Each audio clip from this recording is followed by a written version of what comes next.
The movie opens in 1999. A pilot, Petey Shelbourne, enters a pawn shop, covered in blood and holding a creepy toy monkey with a drum. Petey asks the shop owner to take the monkey, but the shop owner tells him that the monkey appears to be broken as the drumstick seems to be stuck in the upper position. Petey tries to explain to the shop owner that the monkey is cursed, and when it bangs its drum, everybody will be fucked to hell. The monkey then suddenly starts to hit the drum as it plays its tune, and after a brief moment of nothing, a mouse bites through a wire that knocks into a statue holding a harpoon gun.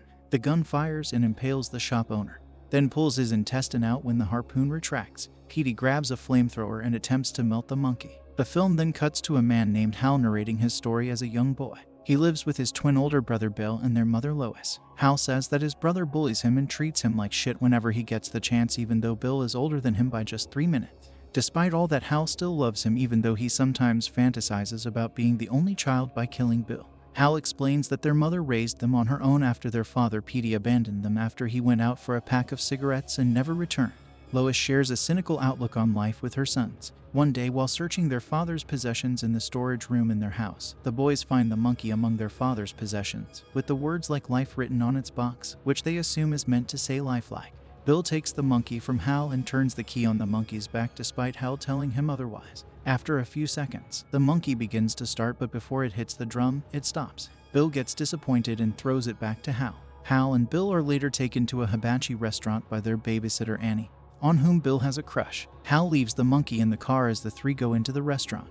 The hibachi chef starts to quietly flirt with Annie as he shows her his skills. Back at the car, the monkey starts to play its drum tune. After it finishes, the hibachi chef, who was swinging his spatula trying to impress Annie, accidentally decapitates her, and her head falls onto the grill. Later on at Annie's funeral, Lois tells her sons that not everything is an accident and that everybody dies, including her and them, and tells them that it is just a part of life. At school, Bill causes the other kids to taunt Hal after telling them that their dad left because he was annoyed by Hal. They tell Hal that since their father left them, their mother is the one wearing pants in the house. And they tell him that two people cannot be wearing pants in one house at the same time, and they send Hal home with only his underwear. Hal goes to his room annoyed and finds the monkey sitting there, staring at him. Hal asks Lois why she put the monkey in their room, but Lois tells him she didn't put it there. That night, Hal tries to talk to the monkey and asks it if it has anything to do with Annie's death. Bill suddenly shows up and starts bullying Hal into saying he wants to marry the monkey and wants to suck on its banana. The next day at school, while Hal and the other students learn about the reproductive systems, Hal checks his school bag to find the monkey inside, and the other kids there see him and make fun of him for bringing it around with him. At lunchtime, while Hal is sitting in the playground, a group of kids bring boxes of full bananas to Hal to taunt him. Hal later returns home covered in banana. He goes to his room and in his frustration, Hal tries to use the monkey to kill Bill by telling the monkey to take Bill's life. After he turns the key, he waits for something to happen. Bill comes home as Lois is baking a cake, but after the monkey finishes its tune, Lois begins bleeding from every part of her face until she collapses to the floor, dead. Adult Hal explains that she suffered what was called a boomerang aneurysm, and the doctors said the chance of it happening was 1 in 44 million. Hal says he was the only one who knew what really killed her. He says that the monkey works by turning the key on its back. The drumstick goes up and it comes down when it chooses who it wants to kill next, and it doesn't take requests. Hal adds that it kills who it wants when it feels like it, and it doesn't owe anybody an explanation. Hal says it is true what it says on the box. The monkey is just like life. A heartbroken Bill tries to get his mother to wake up during her funeral. Later that night, Hal destroys the monkey by cutting off its arm using a butcher knife, and it starts bleeding. Hal then proceeds to hack up the monkey into pieces. The boys are sent to live with their Uncle Chip and Aunt Ida. Uncle Chip tells Hal that he and their aunt are going to try their very best to raise them well. After a few days, the monkey ends up reappearing at their house in one piece. Unconvinced that the monkey is responsible for the recent deaths, Bill turns the key despite Hal's protests, and Uncle Chip is later killed during a camping trip where a stampede of wild horses tramples him to death in his sleeping bag, leaving him reduced to chunky salsa. The boys then put the monkey back in its box and throw it down a well, hoping it will never hurt anybody again. 25 years later, Hal lives alone. He has a son, Petey, whom he only sees once a year due to his fear that Petey will end up hurt or worse. When Hal goes to pick up Petey for their week together, he learns from his ex-wife and her new husband, leading expert Ted Hammerman, that Ted is legally adopting Petey, and they feel it would be better for Hal to no longer be involved in his life. His ex tells him that they have 1 week together and suggests to him to make some good memories before he can no longer see him. Aunt Ida now lives alone. She is awakened in the middle of the night by the monkey's drum tune. She grabs a gun and goes downstairs to investigate as the drum tune stops. She goes down into the basement and turns on the light. The light bulb then suddenly burns out, and Ida tries to get back up. But the stairs break and she falls through onto a box of fish hooks that was under the stairs, getting a bunch of fish hooks stuck in her face. She goes to treat herself with rubbing alcohol, but she hears a noise coming from the stove.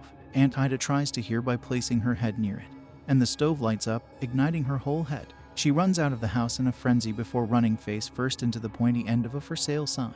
Her belongings are later sold at a sale, and among them is the monkey. It is picked up by a teenager named Ricky, who is the son of a local police officer who mostly spends time by himself drinking. Hal takes Petey to a motel on their way to a horror-themed amusement park. Petey is doing a school project on family trees, and he asks Hal about his family. He lies about not having a brother, but he tells his son about Lois. Later at night, we see the monkey somewhere starting to hit the drum. Hal awakens after having a nightmare and finds the room AC has been turned up. He turns it down as the fan on the roof starts to cool the room. Hal then gets a phone call from Bill, whom he has not seen or spoken to in years. Bill informs Hal that the monkey has returned and that Hal needs to go to Ida's house to settle her estate. While Hal is outside, the fan on the roof falls down into a puddle of water that is seeping into the pool. A woman is about to swim, but before Hal can warn her that the water is electrified, she jumps in and explodes from the electrocution, confirming to Hal that the monkey has indeed been reactivated. He orders Petey to wake up so they can move. Hal and Petey go to Ida's home, where Petey is annoyed to learn from the perky real estate agent, Barbara, that Hal has a brother. When they go into the house, Barbara explains that there have been a series of horrific accidents in the town recently after Ida's death, like one man getting brutally killed by a lawnmower, another by a coffee machine, and another woman getting killed after she gets bit by a cobra. Barbara opens the closet door, and a shotgun falls out and blasts Barbara to pieces, with Hal getting a fingertip in his mouth. The police later arrive at the crime scene to take the body away, and we see a group of cheerleaders shout and cheer at the crime scene. Ricky arrives to see what happened from outside. Hal later gets a call from Bill, and Hal tells him that the monkey is not in the house. Bill tells him to get a motel and wait for his signal. When Hal asks him if he is in town, Bill hangs up without answering. Hal then grabs a book for finding phone numbers for jobs. He searches for the monkey and finds a phone number called Mrs. Monkey. Hal calls the number to hear a voicemail from Bill telling people that his search for the monkey doll is over and that he has found it. It is revealed that Bill has been activating the monkey, as he hired Ricky to get it for him. We also see young Bill getting in the well to get the monkey right after he and Hal throw it, but the monkey was already gone. He has been using it in the hopes of having the monkey kill Hal, since he knows that Hal's activating the monkey caused their mother's death. In his attempts to kill Hal, he has been causing the deaths of innocent people. The monkey also causes the death of Hal's coworker Dwayne, who chokes on his vape pen. Somewhere, Ricky goes to Bill's house and rings on his door. Bill talks to him through the door speaker, and Ricky asks him if he can return his $15 so he can get the monkey back. Bill then gets the idea of killing Hal by making Petey turn the monkey's key. He tells Ricky he can never get back the monkey and tells him to get off his property. Ricky goes back to his house and grabs his dad's police uniform and gun. Back at a motel, Hal calls Bill and tells him he knows he has the monkey and asks him to stop turning the key since Petey could die. Bill tells him the only way he stops turning it is if Petey himself turns the key to kill Hal. Bill tells him that whoever turns the key cannot die and tells him it is the only way Petey will be safe. Hal begs him to stop until he gets Petey out of town so he and Bill can settle the situation.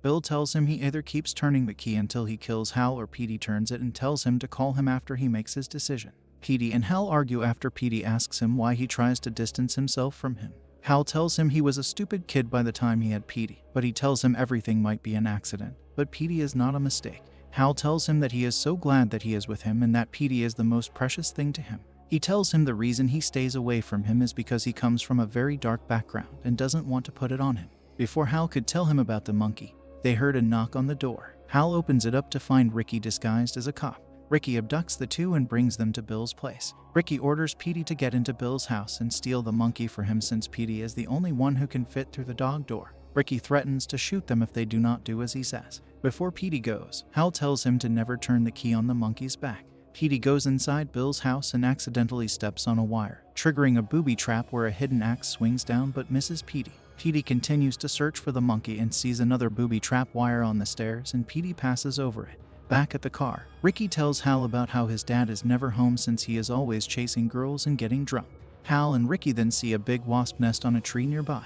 Inside the house, Petey finally finds Bill asking the monkey to kill Hal. Petey asks him if he is okay, and Bill tells him he is not. He tells Petey that the monkey is stuck and is not working. He explains that it belongs to his grandfather and he was also named Petey. Bill gives him the monkey and tells him to turn the key and see what happens. Petey asks him if it is the thing that caused all the accidents, but Bill tells him that it is just a toy. Petey then turns the key and the monkey raises its arm to hit the drum. Outside, the branch where the wasp nest is starting to break. The monkey then begins to play the drum on Petey's hands. Outside, while Ricky keeps Hal at gunpoint, he accidentally fires his gun while scratching his head, nearly killing Hal. Inside the house, the monkey finishes its tune and Hal notices that Ricky has hit the wasp nest on the tree branch. The wasps shoot out of their nest, with the entire hive swarming inside Ricky's mouth and tearing out through his face. Hal runs into the building to try and confront Bill, but Bill is pissed off and demands for the monkey to kill Hal, even trying to force its arm down to play the drum, but the monkey throws off Bill. As a result, the monkey begins to play the drum rapidly, causing the ground to shake. Outside, Bill sees a plane crashing down as multiple explosions happen in the town, killing off a huge portion of the population. Even a group of people fall out of the sky through Bill's roof as the monkey continues to hit the drum.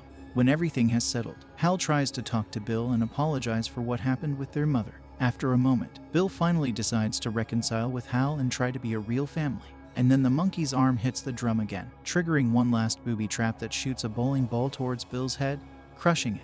Hal and Petey leave in silence. The two drive through town with the monkey in the back seat as they see the aftermath of the wreckage, with many bodies sprawled across town. As they stop at a red light, a pale man riding a white horse, implied to be the embodiment of death, goes past Hal's car. He then invites Petey to go dancing, since Lois used to love doing that. Petey accepts. They drive off, with a bus full of cheerleaders passing by, and a truck that drives next to them decapitates all of them.